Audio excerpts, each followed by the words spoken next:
twongeye turatomboye bana b'Imana kuba tugiye guhurira n'Imana nyir'impuhwe ahangaha kuri buri munsi kubera impuhwe zayo. Urakoze Mana, utugenze uko ushaka ku mpuhwe zawe, ku izina ry'Imana Data na Mwana na Roho Mutagatifu, amen. Amahoro bana b'Imana, nimuhumure, Imana nyir'impuhwe iradukunda cyane kandi ikatugirira neza buri munsi kubera impuhwe zayo. Dore urwandiko rw'ihumure n'imbabazi Imana yatwandikiye muri iki cyumweru cya 24 mu byumweru bisanzwe tariki 11/2022. Isomo ryamenye mu gitabo cy'imuka Misiri umutwe wa 32 umurongo wa 7 kugeza kwa 11, wa 13 kugeza kwa 14. Musa yari akiri ku musozi wa Sinayi, Uhoraho aramubwira ati: hogi manuka kuko umuryango wawe, wa muryango wavanye mu gihugu cya Misiri wihumanyije. Ntibatindiganyije guteshuka inzira n'abategetse, bihimbiye ikigirwamana cy'ikimasa, bapfukama imbere yacyo, maze bagitura ibitambo bavuga ngo: Isiraheli, dore imana zawe zakuvanye mu gihugu cya Misiri.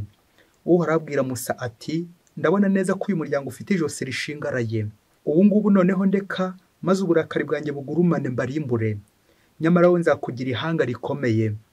Musa yurura Uhoraho Imana avuga ati: mbese Uhoraho, kuki uburakari bwawe bwagurumanira umuryango wawe yivaniye ubwawe mu gihugu cya Misiri ukoresheje ububasha bukaze bw'ukuboko kwawe? Wibuke indahiro wirahiye ubwawe usezeranya Aburahamu na Izaki na Yakobo abagaragu bawe ugira uti: nzagwiza urubyaro rwanyu nk'inyenyeri zo mu kirere, kandi iki gihugu navuze cyose nzagiha abana banyu, maze bagitunge ingoma ibihumbi. Nuko Uhoraho yisubiraho, areka inabi yari yashatse kugirira umuryango we. Iryo ni ijambo ry'Imana. Zaburi ni ya 51. Reka mpaguruke nsange Data. Mana nyingirira imbabazi ukurikije ineza yawe, kubera impuhwe zawe nyinshi umpanagureho ibyaha byanjye. Nyuhagiraho wese ibicumuro byanjye, maze unkize icyaha nakoze. Mana yanjye ndema mu mutima usukuye, maze uvugurure mu bitekerezo biboneye. Ntunyirukane ngo nte kure yawe, cyangwa nkure mu mwuka wawe uzira inenge. Nyagasani, bumbura umunwa wanjye, maze akanwa kanjye gatangaza ibisingizo byawe. Igitambo Imana ishima n'umutima washengutse. Mana yanjye, ntuzirengagize umutima washegeshwe kandi wihana. Reka mpaguruke nsange Data.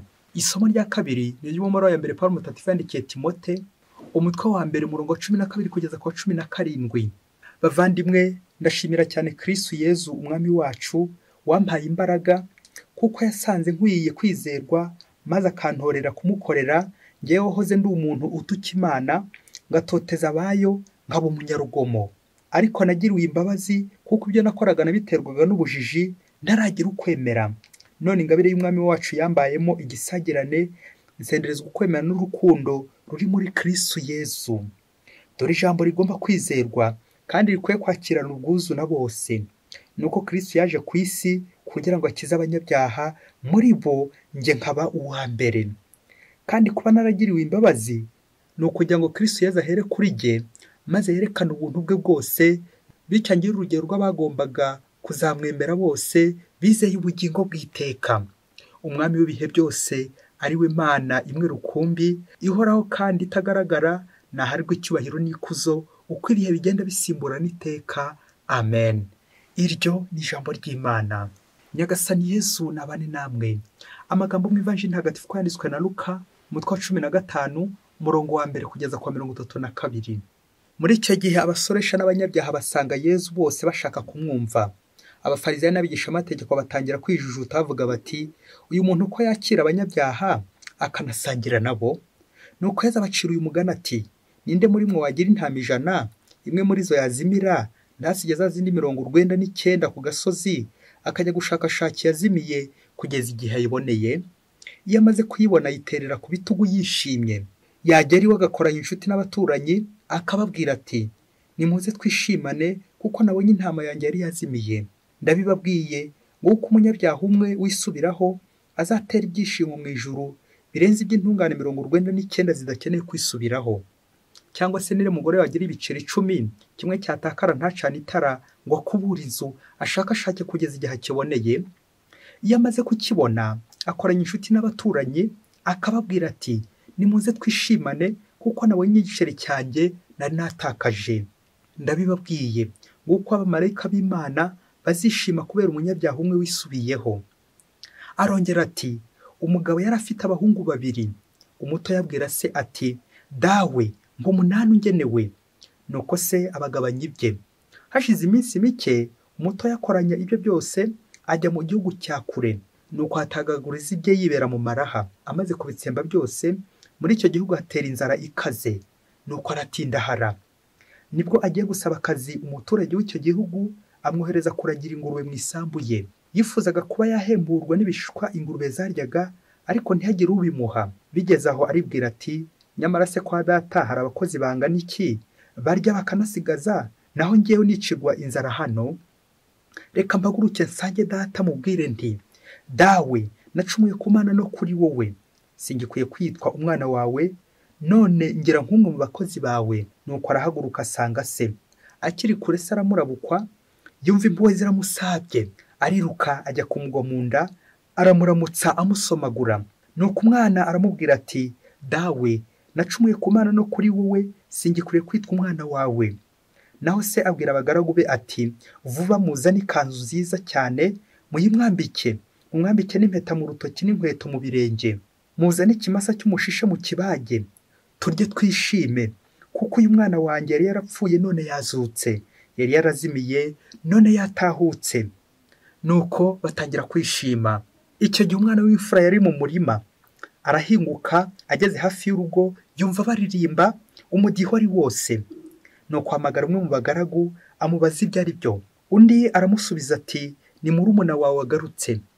None so yabaze ikimasa cy'umushishe, kuko yamubonye ari mutaraga. Aherako ararakara, yanga kujya mu rugo. Se arasohoka, aramuhendahenda ngo aze. Nuko abwira se ati, reba imyaka yose maze ngukorera, nta n'itegeko ryawe na rimwe ndengaho, nyamara ntiwigeze umpa n'agahene ngo ngasangire n'inshuti zanjye. None uriya muhungu wawe wagarutse, amaze kumarira ibintu byawe mu ndaya, aba ari we ubagishiriza ikimasa cy'umushishe?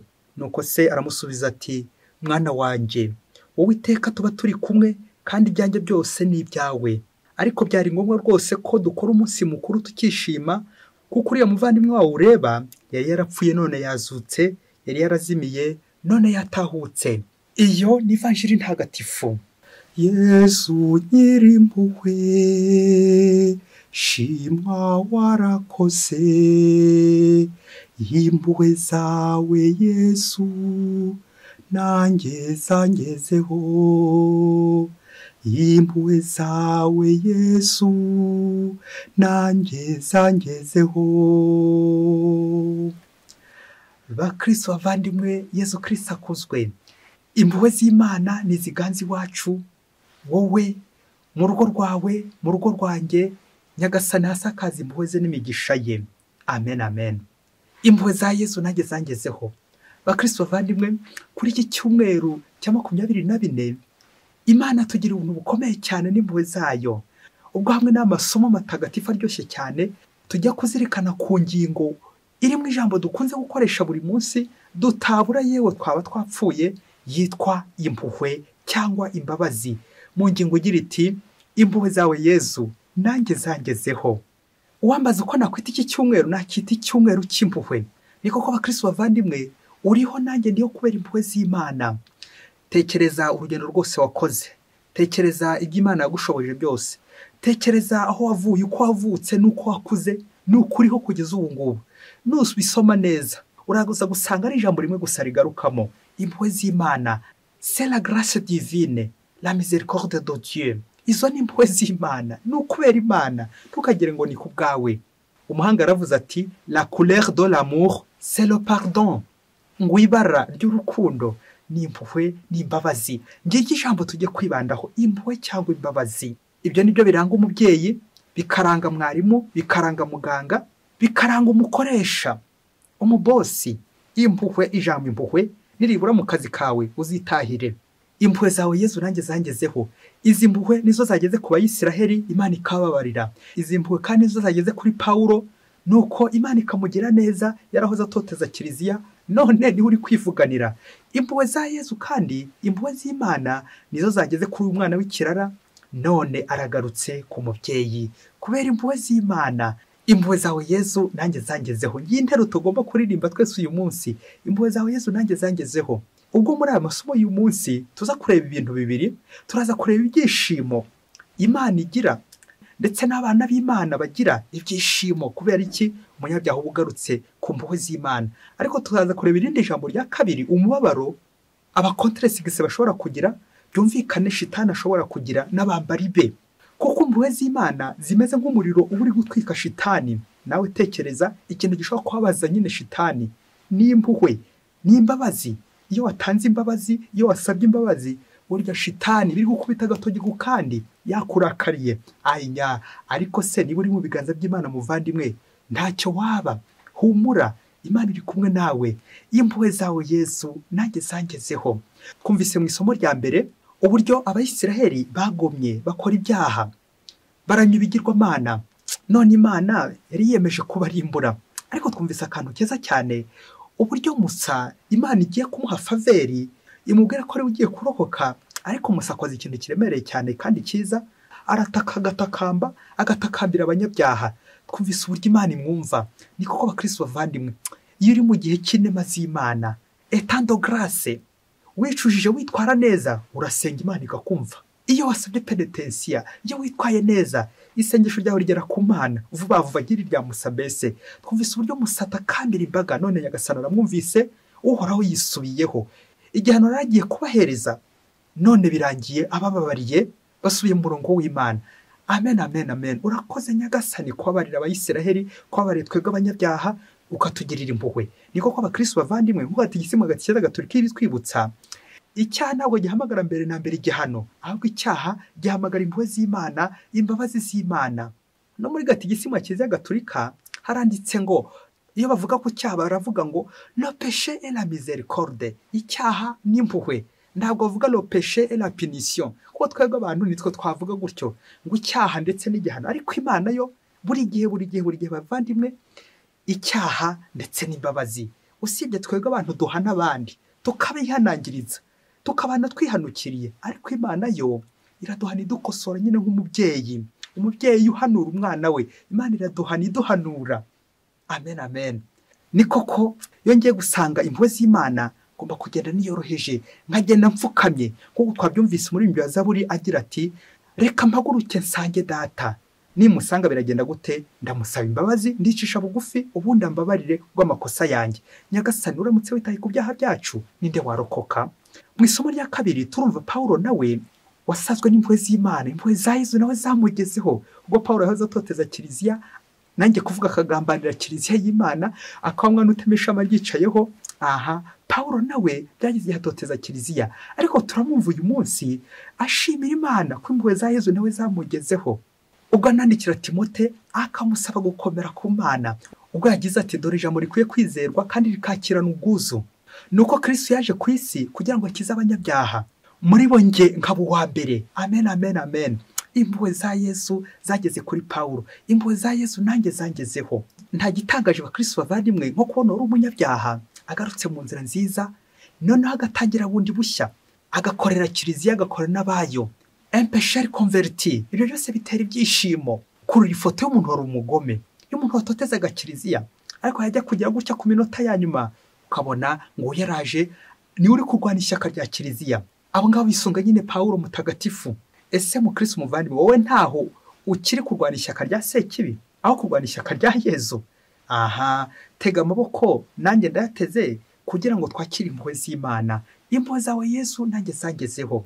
Ivanjiri y'uyu munsi hirunduyemo impuhwe z'Imana, harimo inyanja y'impuhwe z'Imana Yezu adusaba kogamo uyu munsi kugira ngo nawe impuhwe z'Imana zikugereho. Turumva imigani itatu Yezu agiye guca. Umugani wa mbere, igiceri cyatakaye ndetse n'intama yatakaye, tukaza kubona noneho n'umuntu watakaye. Ibi byose bigatera ibyishimo ku ruhande rw'uwabibonye, ku ruhande rwo kongera kubona de retrouvaille. Uzi kubona ikintu wari watakaje warangiza ukongera ugakibona. Twumvise ko hari ibintu bibiri byatakaye, none hari n'umuntu umwe watakaye. Bombi rero bari gutabaza iki? Ubuntu bw'Imana. Ibintu guteranya n'abantu byatakaye bigatabaza ubuvunyi bw'Imana, ubuntu bw'Imana. Ibintu, abantu, ubuntu. Niba mfite ibintu nkagira n'abantu ngomba gushakisha n'ubwo buntu bw'Imana. Ubuntu bavandimwe, aho ha gatatu ni wakomeye cyane, arizo mbabazi z'Imana, arizo mpuhwe za Yesu. Impuhwe zaho Yesu nanjye zangezeho. Yivanje bakunze kwiha inyito nk'ebyiri, ubwa mbere umwana w'ikirara, ubwa kabiri umubyeyi w'impuhwe. Ese wahitamwe iki muvandimwe? Icy'ingenzi ntabwo ari uyu mutwe nyirizina twabihereza, ahubwo byose nuko nyine bibumbiye mu mpuhwe z'Imana. Impuhwe z'Imana zihamagara umunyabyaha zikamwegereza Imana, kuko icyaha ni uguhunga Imana, ariko impuhwe z'Imana zikagenda zikurembuza zikugarura. Ni nabyo mutagatifu Yohani Mariya Vianney yavugaga ati, si umunyabyaha ushakashaka Imana ngo ayisabe imbabazi, ahubwo ni Imana ishakashaka umunyabyaha ngo imubabarire. Amen, amen, amen. Urakoze Yohani Mariya Vianney mutagatifu. Ibi bikatwigisha uyu mwana w'ikirara wari warazimiye, nyuma yo gutagaguza ibye umunani we, nuko akaza kwigira inama, abonye bikomeye akigira inama yo kugaruka mu rugo. Uyu munani uratwibutsa impano twahawe n'Imana, zose twagiye dutakaza. Uratwibutsa za ngabire z'Imana twahawe muri batisimo, tukaba twarazishyiriyeho ifumbire, tukaba twarazitwitse, tukaba twaraziroshyeho urukoma cyangwa imbetezi, n'ubundi bwose bwandavure twagiye tunyuramo. Ariko impuhwe z'Imana ziri kuduhamagara ati, ngwino ngwino ngwino ongera ugaruke mu rwuri, ngwino ongera ugaruke mu rugo. Kugaruka mu rugo, kugaruka mu kiliziya. Ngewe watakaye, ngewe waguye, ngewe utakibona akanya ko gusenga, ngewe yibikana mu by'isi cyane, nkaba naribagiwe Imana, sinkibona akanya ko gushengerera, sinkibona akanya ko kuvugana n'Imana, sinkibona akanya ko kwegera Imana. Ngwino nawe impuhwe zanjye zikugereho. Yesu urakoze kundembuza. Uyu mugani watuganisha nk'ahantu hatatu y'ingenzi. Mbere na mbere n'umuryango wa Isiraheli wibwira ko ari wo watowe bwa mbere n'Imana, ariko ukaba uri gucupira, ukaba warihenuye ku Mana. None abanyamahanga Yesu agiye kubareba, Yesu abagereho bagarukira Imana. Icya kabiri uyu mugani utwigisha n'abigisha amategeko ndetse n'abafarizayi bibwira ko ari bo ntungane, ariko bakazatungurwa. Indaya, ibyomanzi, abasoresha bakazabatanga mu bwami bw'ijuru. Anabo Yesu nyine ari gusangira nabo akabagarura. Uyu mugani kandi uratwibutsa icya gatatu, ko twebwe abakristo igihe twahereye tubatizwa, waruzi ko igihe kizagera niba nkomeje kuzikama mu cyaha ngo nduwindani, igihe kizagera wa munyabyaha wicuje ku munota wa nyuma akantanga mu ijuru. Kandi byaba ndetse uyu mugani wanambwira ku nshuro ya kane ngiye nk'umupadiri, si ngombwa kwirwa nsubiramo ko ndi umufarizayi ndetse n'umwigisha amategeko, nk'umuntu uhora imbere y'Imana, ngahora asomera abandi misa, kwigisha, kuyobora ndetse no gutagatifuza n'ibindi byose waba mu wa mbere, ariko kazatungurwa ku munsi umwe umeze nka cya cyapa gishinze gusa kirangira abandi bagana ijoro, ariko cyo kigasigara gishinze. Naba ngeze kure, utube hafi Nyagasani. N'abandi ku nshuro ya gatanu ushobora kubarura benshi abakristo twebwe twese turi imbere y'Imana, ariko tugakora ibyaha byinshi cyane. Igisambo gikaba ari gifashwe, twebwe ab'indani ntidufatwe, abiba anterme de million ntibafatwe, nyamara uwibiye agatoki ko kujya kotsa akaba ari we bafata, akaba ari we gisambo, akaba ari uharwa. Bakristo bavandimwe, ngiki cyeza ashaka kutwigisha uyu munsi. Impuhwe za Yesu nawe zakugezeho. Hari igihe zigera kuba ari inyuma ala periferi, ariko abari indani shwi bikamera nk'amazi bari kumena kwibuye. Wasanga nanjye ndi muri abo, kandi byaba abantu b'indani ugasanga ari bo nyine bari kure. Aha twakwibaza tutiriwe dutinda kuri ibi byose, impuhwe z'Imana, ukuntu uyu yagarutse, reka twibaze ikibazo kimwe uyu munsi. Ese ninde wari waragiye kure y'umubyeyi? Ari uyu mwana w'imfura twumvise, ari n'umwana muto w'umuhererezi? Ibaze nanjye nibaze. Umunsi umwe hirya kure cyane muri Afurika, ngo umugabo bitaga Magendu n'undi bitaga Kirihahira, ngo bari inshuti z'akadasohoka, bagakora imirimo y'ubucuruzi, ngo bari abakire muri quartier bakomeye cyane, bagasangira kabisi n'agahiye, mbese ari inshuti z'indani pe. Ubwo bagakora iyo mirimo y'ubucuruzi. Umunsi umwe kera kabaye, Kirihahira waza kugira ibyago, icyaha kiza kumuhama ko yasahuye amazu y'abandi ndetse n'indi mitungo myinshi yibitseho. Aha twakwibaza ninde wamureze, ninde wamutanze? Komeza ukore umwitozo. Nuko Kirihahira ngo baramufunga, baramudadira ndetse amukatira n'imyaka myinshi. Nuko igihe kimwe kiza kugera aza kujurira ndetse anasaba n'imbabazi. Nuko nk'umwanzuro w'urukiko bo, kuko icyo bareba n'amategeko ibyo by'impuhwe ntabwo bibareba, nuko urukiko rwanzura ko ibyo byose atunze ubanza nabe bagiye kubiteza cyamunara ndetse amufunge n'imyaka igera muri 25. Babye muranyumvira icyo gihano ndetse n'ibyo byago Kirihahira agize. Nuko Kirihahira baramufunze gutyo, abiwe batangira kurira n'ishavu n'agahinda. Birumvikana abakire batangira kwifora ngo bagura ibyo bya cyamunara, dore ko biba binahendutse kenshi. Naho undi we ari kuborera aho ngaho nyine mu buroko. Nuko mu gihe abakire bishoboke ko bari baratangiye gutanga n'amabahasha y'ibiguzi nyine bya cyamunara. Nuko igihe kimwe kiza kugera, mwumva ukuntu ibintu bitungurana ababyeyi, ngo umuyobozi w'icyo gihugu iyo hirya kure nyine aza gutangaza imbabazi, grâce présidentielle, imbabazi za perezida, imbabazi z'umukuru w'igihugu, ko kirihahira agomba gufungurwa ndetse n'ibyo byose akabisubirana ntibyongere gutezwa cyamunara. Babyeyi ngaho ni mu nkuru ibyishimo by'umuryango wa kirihahira ndetse na kirihahira bari barakatiye imyaka 25 ndetse n'ibyo ngo bakabiteza cyamunara.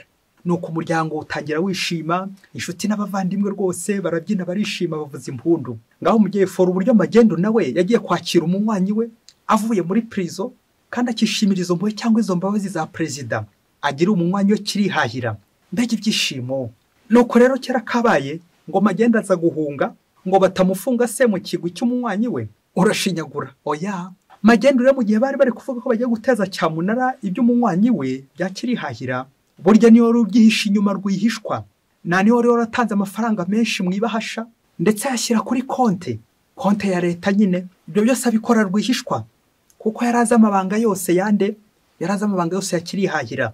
Yumvikane muri icyo gihe cy'imyaka 25 y'igifungo bari barakatiye umushuti we, yumvaga nyine ibintu mu kanya gato birabimugarukiye byose, akaba ari ubitunga byose. Namwe babyeyi murumva ko isosi iguye mu ishisha ngaha nyine kwa Magendu.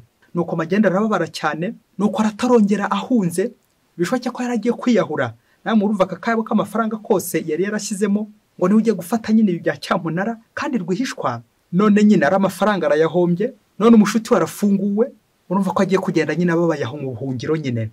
No kumenya iyo yatorongeye agenda gutyo yivovota yijujuta iyo ngiyo. Nuko rero basuye muri dosiye neza basanga Magendu ari warafungishije umunywanyi we kirihahira kubera ishyari, none ashatse no kumugurura n'ibyo byose. Birangiye yiyahuye iyo hirya kure. Magendu mbega wowe bakristo bavandimwe, nk'uko abantu benshi turi ba Magendu, ugendana n'inshuti ukayegera inshuti ukayizera, uzi ko ari umuntu w'inkoramutima w'indani wakadasohoka nk'ipata n'urugi, ariko se warebye gato ku ruhande ukareba ibintu agiye kugukorera. Magendu nk'uko abantu benshi twabaye ba Magendu, nkaba Magendu imbere y'Imana, ngajya mu kiliziya abantu bakambona ngatera ivi ngasingiza Imana ngasenga, ariko imbere ku mutima ndi Magendu. Bakristo bavandimwe, ninde wari wagiye kure? Ari uyu mwana w'imfura nk'uko twabizirikanye muri Evanjiri? Ari uyu mwana muto ninde wagiye kure y'umubyeyi we? Aha nguko ko abenshi tujya twibeshya tukajya ngo kujya kure ni ukugenda ibirometero n'ibirometero, nyamara ashobora kujya kure tunicaranye nkajya kure yawe. Igisubizo ni iki ngiki, burya uyu mwana w'imfura nubwo yahoze mu rugo iwabo, burya niwe wari kure ya se, niwe wari kure y'umubyeyi we. Ikibitwemeza ni uko yivumbuye n'ikimenyetso atanze, atangiye yijuta ati ngo habe n'agahene wampaye ngo nsanye n'inshuti zanjye. Amen. Agahene urumva undi bamuhaye ikimasa, n'ikimenyimenyi ku mwana w'imfura nyine yarari kure, nuko undi nyine bamuhaye ikimasa, undi ari gushaka agahene ntanakabone. Kubera iki? Umururumba, kwijujuta, gutanyurwa, kuba kure y'Imana. Nguko uko umuntu mushaka ko mubana ariko ari kure yawe. Nguko abantu benshi twabaye ba Magendu, uyu mwana w'imfura akaba Magendu imbere y'umubyeyi we, nyamara uriya wiyoroheje nubwo kubw'umubiri yarari kure, ariko agaragaje ko yarari kure aragarutse. Namba n'ubigaragaza. Burya uburwayi bubi nubwo indani, ubw'imbere mu mutima, naho inyuma iyo bwashoboye kugaragara bigenda neza. Banaca n'umugani mu Kinyarwanda ngo iwe ryagaragaye ntibaricisha isuka. Amen. Niyo mpamvu Kristo bavandimwe, ninde uri kure? Uze kureba muri Evanjiri wongere urebe ngo ninde uri kure, ari uyu mwana w'imfura, ari uyu mwana muto. Akayamvugo kiratini ngo amicus certus in re incerta, on distingue l'ami sincère dans les situations difficiles. Mwishuti nyanshuti ubibona mu byago. Ngaba ba Magendu muri gucuruzanya mugakora n'imirimo n'abakirihahira mukaba inshuti, ariko igihe cy'ibyago cyagera bagufunga, wahura n'igihombo ukabona bose bagize gute bakuvuyeho. Ngaho bakristo bavandimwe uko tuzamera natwe, nubwo ibintu byose byagushiraho, abantu bakagushiraho bakagusiga, ujye umenya ngo hari umwe gusa utazagusiga, wazakugumaho kugeza igihe ibyo byose birangire, kugeza igihe mukiri kumwe. Uwo ninde? Ni Yesu Kristo. Impuhwe zawe Yesu nanjye zangezeho. Uzi ko umuntu ashobora kuba kure yawe kandi mubana. Uzi nk'umugabo ubana n'umugore ariko wajya kubona umwe ngo kuri telefone ari gucatinga n'abantu bari muri Amerika, kandi undi yibere mu Rwanda, muraryamanye muri kumwe ku buriri bumwe, ariko ntashobora kukuvugisha. Ninde uri kure noneho? Umuntu ushobora kuba ari kure yawe kandi mubana, igihe mutavugana, igihe mutavuga rumwe, igihe mudacana uwaka, icyo gihe mumenye ko muri kure kurenza ndetse uyu mwana w'imfura kurenza abamagendu, nk'uko magendu ari kure yakirihahira kandi bari inshuti, akaba ari we umugambanira, akaba ari we ushaka no guteza ibyo cyamunara, akaba ari we umugirira ishyari. Bakristo ni kangahe twagiye korera abavandimwe bacu tubana, babandi tubeshya ngo turi inshuti we ayinya, kandi uri kugenda umugugunira mu muhogo, umutima wenda guturika, none ngo ni inshuti da. Ibyo byose ukabimara ngo muri inshuti, kandi niwe uri kumugambanira. Mukristo umuvandimwe, nta muntu waba uri kure ye kandi umubeshya ngo muri inshuti muregeranye. Uyu munsi uyu mwana w'imfura nawe akubere urugero, kuko nyine nta mahoro w'umunyabyaha. Igihe cyose uzaba uri kure y'Imana uzamenye ko ntacyo uzaramura, uzataha ubabaye, uzabaho ubabaye, uzabaho ufite agahinda, ujye mu buhungiro. Nk'uko Imana birangira bikarangira nyine za ndaya babandi twahise ibisambo, ibyo manzi badutanze ku Mana, uko niko bizarangira ibintu bikaba ranverse. Abantu twari turi kure y'Imana akaba ari twe tugaruka kubera iki? Twicishije bugufi, twemeye icyaha, none twasabye imbabazi, none twabonye imbabazi z'Imana, grâce présidentielle. Umuperezida rero agashushanya Imana buri gihe ifite igitebo cy'impuhwe, umufuka w'impuhwe, ikoramo gusika guhereza wowe iki gusaba no gutegera ibiganza, gutega amaboko, ubundi Imana igakuyorera, ikanyorera impuhwe zayo. Ndiho kubera impuhwe z'Imana, impuhwe zawe Yesu nanjye zangezeho, shimwa Yesu warakoze. Ibi kandi bikadushushanyiriza ko akenshi tuba abamagendu igihe tujya mu ikoraniro tukajya gusenga, abenshi tugatera amavi, abenshi tukajya mu biterane byo gusenga mu byumba, babandi twicara ku ruhimbi, abakristo b'indani, ariko wajya gusuzuma imitima yacu ugasanga yaragiye kure y'Imana. Ninde uri kure y'umubyeyi? Ari umwana w'imfura, ari uyu mwana muto, ariko imitima yacu iri hehe? Iri kure y'Imana. Uyu munsi twongere tugarure imitima yacu ku Mana, dusenge tubikuye ku mutima, dusenge dutarangara, tubishyiremo imbaraga, twicare tuhame hamwe, tugume mu Mana, kuko uri mu Mana nyine ntacyo yabura.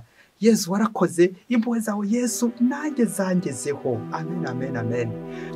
Yesu umwana w'Imana, impuhwe zawe nanjye zangezeho. Aho nagiye mba magendu, Yesu umwana w'Imana mbabarira. Aho nagiye njya kure yawe, Yesu umwana w'Imana mbabarira. Aho nahemukiye abandi, Yesu umwana w'Imana mbabarira. Ibyo natekereje, ibyo navuze, ibyo nakoze, ibyo nirengagije, aho nakubereye magendu, Yesu umwana w'Imana mbabarira. Ndaje imbere ubwiza bwawe, ukomeze ungirire impuhwe buri munsi, nibere uwawe iminsi yose, Yesu nyirimpuhwe. Amen. Mwese Imana ibahe umugisha, Imana Data na Mwana na Roho Mutagatifu. Amen. Kadiri Masumbuko na Disiyansi wa Diyosezi ya Cyangugu.